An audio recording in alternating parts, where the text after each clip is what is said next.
The Samoan culture is based on two things: ole alofa fua, ma le fa'aloalo. I have lots of favorite memories growing up here in American Samoa, especially growing up in a village setting. One of the important things in my memory is waking up early in the morning to do umus in Sunday morning, and while I valu the kalo and the ulu, listening to my older brothers and cousins bragging about their weekend adventures.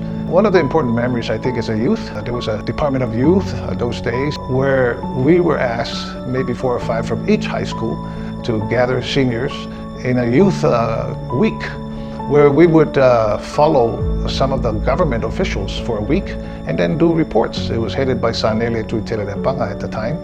And I was elected the first youth governor among these students, or these seniors. And then I followed acting governor at the time, Mr. Mokla. I remember I was asked, interviewed at TV by El Lolotai, what was an interesting thing that I learned at the governor's office. Well, I said, acting Governor Mokla said that phono members sometimes act like children.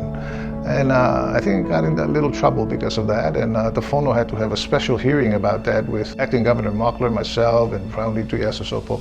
But eventually, I think all went well. I remember graduating from the Marist Brothers High School in 1974.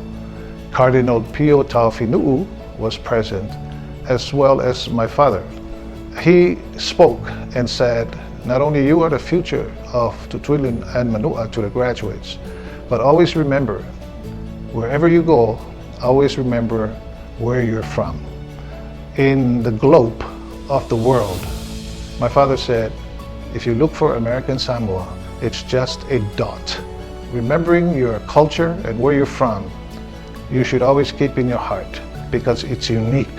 I was taught in high school by High Chief Mailo from Whangatongo in our culture class that Samoan culture is based on two things: ole alofa fua, ma le fa'aloalo.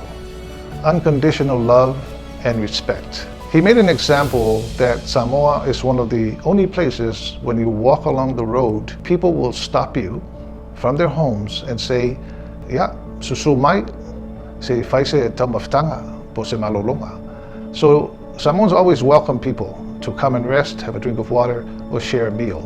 And then respect, fa'aloalo. Our people usually, when they have someone invited, they will give you the best foods. And then even when you don't have much, you wait till the guests eat the best things, and then you will eat whatever is left over or what is left from the cooking. So those are some of the things that I feel is very important in our culture.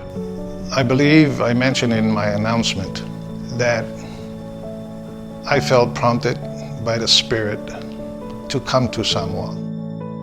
Now, usually feelings of the nature in religion are personal things. And sometimes you mention religion in a political environment, it's not always positive. But I am not ashamed to say that I felt the Spirit of the Holy Ghost prompted me to come to American Samoa. And so I came. Back in Washington, when I was working there, working with the government leaders, especially when they traveled to Washington, D.C. for their meetings, it was always a joy for me to meet our leaders when they come to Washington. As a matter of fact, they used to have hearings in Washington, D.C. where our phono leaders and our governor and our treasurer would travel to Washington, D.C., especially in the 80s and sometimes in the 90s until they were no longer able to do that. The Congress decided that people from the territories didn't need to travel to DC for budget hearings. But I remember listening to these leaders, in the beginning of my career. And it was always a joy to learn about what they feel and what they want to do for the people of our territory. I guess there was always that notion in me when I grow up and have this experience, I wanted to come and serve our people. It's unusual for someone to run like in mid-course of administrations. They usually wait till after 8 years and then they run. But why did I run during the mid-year? Because I came and I heard that a lot of people feel that things are out of control. That's one reason. But more importantly, the reason I came and I decided to run because I felt I want to be of service. Fiyaw nga mula tulu.